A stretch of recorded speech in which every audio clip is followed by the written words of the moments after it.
So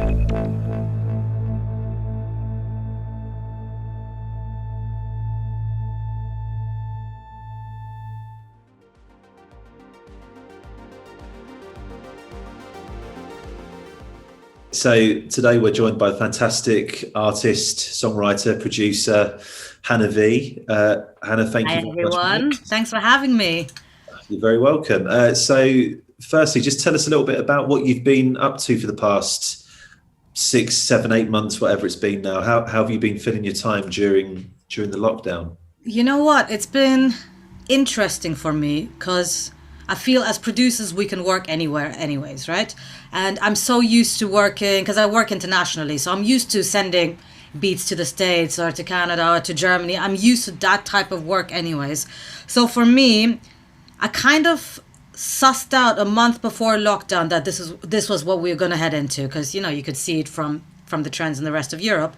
And I basically got on the phone with all my artists that I knew had great home recording setups, because I thought I was just kind of like thinking, okay, this is what we're going to have to do. We're going to have to work from home. So I got in touch with a couple of people. And so when hard lockdown came, I couldn't get to the studio for 2 months. So for 2 months, I sat here in my bedroom, sending out beats, making beat packs, working remotely, because the one thing that also happened is all my favorite musicians in the world all of a sudden were home, right? Like they weren't on massive world tours. So I immediately used and abused that situation. I just said, all of my favorite guys, so my favorite drummer lives in LA. I said, Chris, I've got a ton of beats.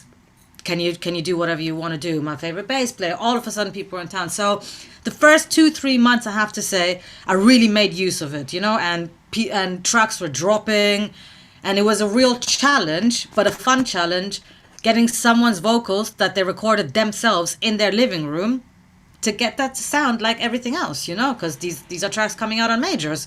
My mix engineer had a blast, these challenges, we as geeks, we love these kind of challenges, So I found the first 3-4 months really great. Then we slowly got back into the studio. And that was interesting as well, because I found I had to really suss out who was comfortable coming to the studio and who wasn't, because, and this is, I'm sure we're all seeing this. Some people are happy to go back to work. Some people just aren't, and it depends on their circumstances. It depends who they're around. And I found that I really had to respect that and work really flexibly with people, and in a way, I found that quite a good exercise because it just opens you up to everyone's situations and it makes you kind of work on your toes a bit, Then the last 3 months, I wouldn't say it's business as usual, but I had 2 big days of producing in Abbey Road, and there massive safety measures put into place, loads of Zoom calls, So there's this additional level now that we have in sessions, of discussing this, of making sure people having to sign forms that, they are healthy, all of that kind of stuff. But then when everybody was so happy to be in a room together and to make music together was such a celebration, And now back in my studio as well, I don't have as many sessions as I used to. I'm being picky. I'm doing about 2 sessions a week.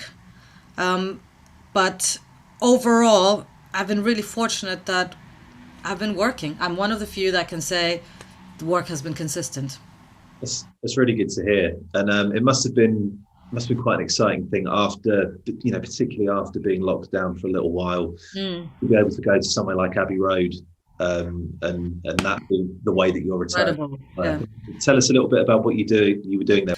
So Abbey Road was incredible for me. It was actually the first time I'd worked in Abbey Road. So to be able to produce in Abbey Road and it being in studio too, even just walking into the room and just the grandeur of it all, I was just blown away. So JP and I went in for 2 days with different musicians. We had a harp player for a song. Basically what we were doing is we were cutting a live EP and we were filming it as well.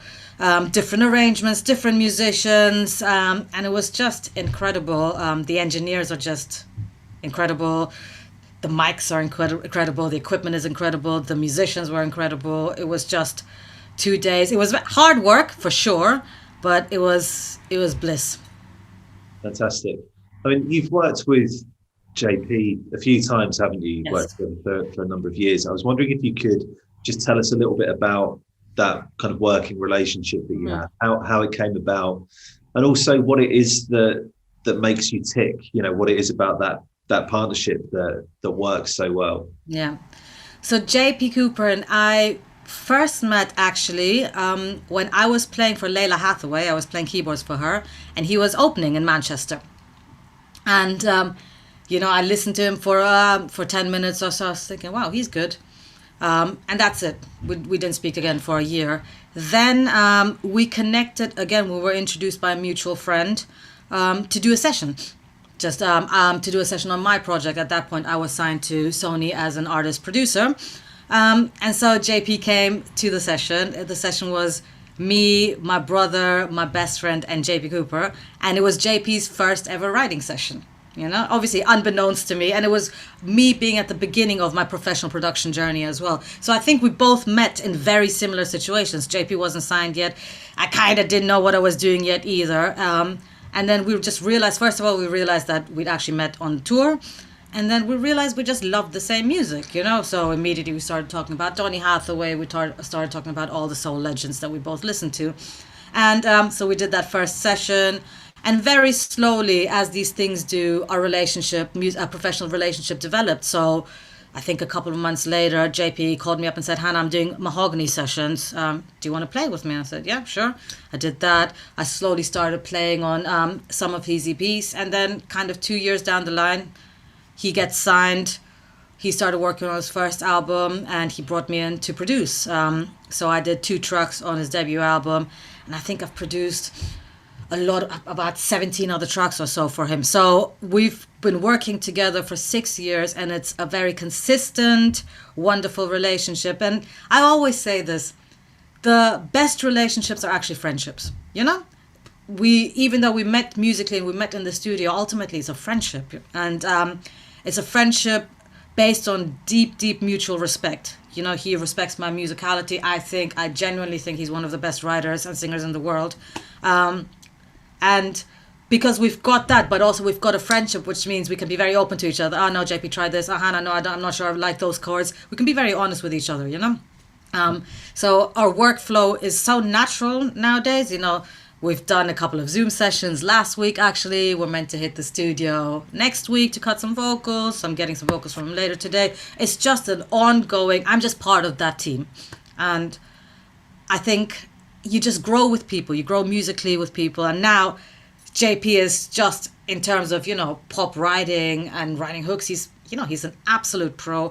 I'm very comfortable producing many different genres. And so we're kind of growing together, Yeah. How does the relationship work? So, as with him being the artist, you being the producer, what's the collaborative process? How do you start work on a project together? What are the kind of building blocks for when you go in and begin a new project? It's we have a few different ways of working together. Usually we kind of come to the studio together, to my studio, and we have an idea of the type of thing JP wants to do. So I want to do something a bit gospely, a bit mid-tempo. Those are that's all I need to be able to start messing around with some chords, We decide on a style, on a feeling maybe, on an emotion, We loosely decide on a BPM and I just start playing. And I loop a couple of chords, I try some different ones. JP says, oh, I like that, but maybe for the third chord, try something else. So we kind of start, and then he starts humming melodies over it. So those 20 minutes are very fast, very intuitive, and you kind of get the bare bones of a structure, really. You get verse chords, you get chorus, maybe some pre-chords, and then in a way we separate, even though we're in the same room. JP then just sits down and starts writing, starts singing, whereas I very slowly build up the production. And then we kind of take it from there. But the initial phase is always us together just vibing, and sussing it out. This chord, that chord, this changes. Maybe more of a pattern, maybe something, a bit of a lick, a bit of a hook on the pianos, and back and forth. Sometimes though, JP comes in with a strong idea already and he says, Hannah, I want to write about this. I've got this melody in my head. Then I'll just quickly jump on piano. Sometimes he's already got basic chords that he's done on guitar, piano, so there's so many different ways of working together, and we really play it play it by ear and see how we're both feeling on the day, which again is, so if you know someone, there's no pressure. If you don't know someone, that can be a bit nerve-wracking, but we know each other, and sometimes we're just like, should we go have some coffee, should we go for a walk, like it's very natural and casual, and we're really relaxed when we do our sessions. Okay, that's interesting, because I was going to ask you next, how does it work when you're going in to work on a project with someone that you don't know, who you're not friends with, and you don't really have a kind of prior relationship with, because the role of a producer in the eyes of so many people can be so many different things. So how do you respond to that? Do you try and find a clear guide as to, like, what does this person want from me as a producer? Do you try and establish that before you begin working on a project with someone, or is that something you have to just work out as you go along? How do you approach working with different artists who may have a different view of what a producer is? You know what? I find this actually so fascinating. Is something I think about a lot, and something I talk about a lot, because you meet someone for the first time, and within 20, 30 minutes, you have to pour your hearts out to each other. You have to be open. You have to feel like you're in a safe space. My job is to get truth in the room, right? To get someone to feel so comfortable that they can open up to me, and I turn whatever emotion is in the room into music. That is my job. So, for example, my studio is very comfortable, and that's done on purpose. Like, I've got, scented candles, I've got nice cushions. I wanted there to be a really inviting, warm, welcoming vibe, So you come into my studio, you sit down, you take off your shoes, and already there's this feeling in the air. And that's something I've curated and I've thought about a lot, And then it's up to me to suss out very quickly what type of human being I'm working with. It's not even about artist. Is it someone that's really confident and has had a lot of experience? Is it someone that's a bit shy, that's kind of at the beginning of their journey? Is it someone that's just kind of really silent and comes across arrogant, but I know it's just nerves? Is it someone that's just talking, which means, again, I can suss out, you're nervous to get in front of the mic. Okay, so I make these very quick decisions, based on the personality that is shown to me. And then, so sometimes, people come in and they're really quiet, and I can tell, okay, you're nervous. So let me talk about what I do. Let me talk about what I think is great about you. Let's, let me show you that I'm here for you. We're here for you, Sometimes people are super confident. They're like, right, Hannah, let's go. And I'm like, okay, cool, let's go. People that have had a lot of studio experience, they just want to go. Other times, I just let people talk. Sometimes they come in and there's this nervous energy there, Talk. Let's go. I'm here to listen. That's my job as well as a producer. You're a therapist, If you want to talk, sometimes people come in and they're agitated because of just something crappy has happened to them on the way to the studio. Cool. Let's sit down. Let's talk. Let's go down to the cafe. Sometimes a change of scenery is really important immediately, Let's go down to the cafe, or let's go on the roof if the sun's shining. So it's really important for me. More than the music, it's important for me that whoever enters my studio leaves the studio feeling good about themselves, about the session, about us. I don't even care if we come up with a good tune or not. I consider my studio a safe space and a sacred space, and I want people to just be able to be themselves. Sometimes people come and they're like, what, Hannah, I really can't be bothered today. And then I say, okay, cool. Let's just listen to loads of music. Let's just get loads of inspiration. Then go home and I'll send you some beats, and maybe you can work on them, alone. So my first sessions are always quite short, 4 to 5 hours, because really what you're trying to do in those sessions is establish how you're going to work together moving forward. Is this a person that needs to be in the studio, that wants to be in the studio? Or is this a person that likes writing at home? Is this a person that, is open to me sending beats? Or do they want to be there from the beginning of the musical process? So I actually totally love stepping into the unknown, because I still find it mind-blowing that, you walk into a studio with a stranger, and 4 or 5 hours later you come out with a song. It's magic. Yeah. I mean, who were some of the producers that inspired you or influenced you in and kind of helped you understand that that's one of the kind of most important aspects of being a producer? You Who? know what? I wouldn't even say that it was producers that helped me understand that. It was more me being a touring musician, you know? So I was a touring musician for 8 years. I toured with Rihanna, Jessie J, loads of different artists. And you're on the road with many different characters. And you just learn about people. You learn about people. You live together. You live together on the tour bus. You know, you wake up with people. You see people at their best and you see people at their worst. And you learn not to judge, you know? And I think that really gave me, and in general, I'm a sensitive and person filled with empathy, really. So I can relate to people's stories, you know. So I think because again, this aspect of production is not spoken about a lot. You know, the human connection, how important that is. You know, people go straight into the technical aspects of it, which of course is a massive part, but ultimately we're there to make a connection, and we're strangers. You know, how do you make that connection?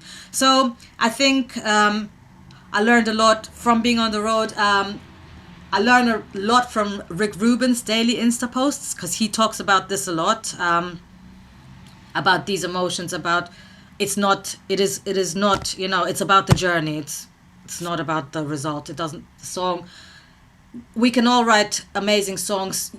It takes, so, you know, we're not in control of how our tracks ultimately get perceived by the public. All we can do is do our best, and then whatever happens is, you know, up to the gods. It's not up to us. So kind of constantly having that in me is really important too. Sorry, I keep going on tangents, but like I said, I like talking about this because I find it really fascinating and interesting. So that part I wouldn't say I learned from producers. That part I'd say I learned from my family. I come from a big kind of church family, so church meetings, this, you know, like being around large group of people and seeing my dad work with different characters, you know. I learned a lot from that. I learned a lot from my friendships. And I try and take all of that into my production. Okay, great. And then that's really interesting. Learning how to deal with people through being on the road, because a completely unique environment to see people in, and so many people that so many artists, you know, talk about when they're asked about what do they want from the producer. That comes up quite a lot, I think. You know, people want someone there that can kind of understand them and understand what makes them tick, and be able to respond in kind. The technical stuff can kind of come later. And I think, sorry, just to say, I think the one thing you learn is not to take things personally. You know, sometimes people are just tired, you know. And I used to, when I was, you know, I used to take things really personally when I was thinking, oh, were they snidey to me? Is it me? Did I do something? I don't even think about that nowadays. You know, I think it's okay. Don't worry about it. If you're a bit tired, that's fine. We'll work around it, you know. And that's a really big lesson I learned, not to take things personally. Yeah. So who were some of your, or rather, who were some of the most influential producers for you from a sonic perspective? Yeah. So you learned a lot about how to deal with people, artists from being on the road. Who are the producers that first made you take notice of music production and were creating interesting sounds as well as interesting songs? So I've always been absolutely fascinated and obsessed with producers that have high musicality on their records. You know, producers that use jazz chords, soul chords, gospel chords over hard beats. So of course the Neptunes, for example, you know, like obsessed with their chords, really, you know, their chords and their synths. Dr. Dre was a massive influence on me. Timbaland was a massive influence on me. I love Justice League's productions, how they have these massive orchestral live elements, and then Rick Ross rapping on top of it. It's just insane for me.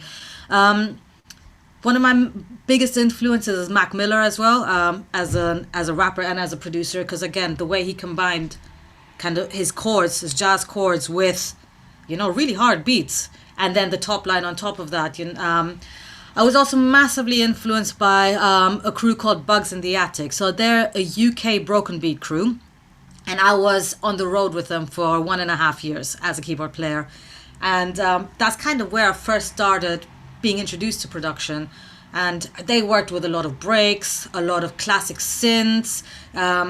again, and a lot of jazz and funk and soul harmony. So a lot of my sound is, like I learned a lot being on the road with them. I love Kanye West. Again, the way he uses gospel elements in his productions is crazy to me. Quincy Jones. I love Quincy Jones' production. So, I listen to so many different producers, but the musicality, together with the hardness, that's the pocket I like sitting in, and that's the pocket I listen to as well. I wanted to ask you a little bit as well about, well, I understand recently you have been working closely with the Ivers Yeah. Academy, and I know that you were added to the songwriting committee recently. How did that feel, and what can you tell us about your connection with the Ivers organisation? It's so great to be part of the Ivers family, because we're there representing songwriters, and I'm a songwriter. I'm in with other writers every single day, and so it was really important for me. You get to a certain stage in your life, and I've always felt I've been like this, anyways. But I always want to give back. I want to be part of positive change. We're in an industry that needs improvement. Let's not get it twisted, and I am part of that change, and I want to be even more actively part of that change. So working with the Ivers and working in the writing committee, and also I'm part of the diversity committee. It just means that we have real action points, that we're trying to implement. And I'm working with and talking to like-minded people who are also very passionate about positive change. And it's just really great to be part of that community. As part of the Ivers Diversity Committee, what can you tell us about the work being done to ensure that there's real change taking place across the industry? Because there are lots of kind of conferences and panels and things like that take place around this subject. But, I'm curious to know how much work is being done to generate real change and make sure that it's not just, another talking point, but something that contributes to practical change. Yeah. So the first thing that the Ivers did, which I found really impressive, is add more diverse members to the board. So if you look at the board now, everyone is represented for real, and it's people that are hit makers. It's people that are very representative of my world, anyways. Of the pop world. So that was amazing to see the Ivers moving swiftly and just being like, "Yep, we need a more diverse board here, and let's do it immediately." In the committee, we're discussing lots of different issues, women in music, diversity, and we're still at the beginning of these discussions. But what we want to do is make sure, like you said, that it's not just a couple of days here or a week, but it's how do we implement positive, constant change, So I can't talk about it all yet, too much yet, but there's definitely, the people that are in the committees are so passionate about this, and just want to see an equal playing field, because that's just all everybody's asking for, right? An equal playing field, and there's lots of ideas buzzing about, and lots of exciting things on the horizon. Fantastic. I mean, do you feel not just in your capacity as someone on the committee, but just in general over the course of your career, have you seen any signs of kind of positive change when it comes to diversity and inclusivity within the world of, producers and engineers and studios? I think we still have a long way to go. I think in the musician world, from when I started, I was one of the very few female musicians on the scene, female session musicians doing big gigs on the scene. That's not the case anymore. And that is beautiful for me to see. How many female musicians are on these big stages and doing big gigs, rightly so. In terms of the producer world, the engineering world, there's definitely an underrepresentation of females, and there's definitely an underrepresentation of people of color, in my opinion. And that's why what I'm doing is important. That's why, there's a few of us that are really trying hard to open doors, not just for us, but for the next generation. And again, I'm very hopeful, because when I see some of these young ones, they don't care about the barriers. They are just there to produce, to engineer, to do what they want to do. And there's a fierceness to our youth today that that is exciting. That is really exciting, you know? So I think we're moving in the right direction, but I definitely don't think we're there yet. Okay, so finally, what can you tell us about any upcoming projects that you have? Is there anything on the horizon that we should be looking out for? So I'm currently in a really interesting period of the year where it's usually at this point where a lot of releases get dropped, you know, because people want to release before the end of the year. So I just produced a track for an artist called Lavish K called Yo Show that came out on Relentless Records. That's doing really well.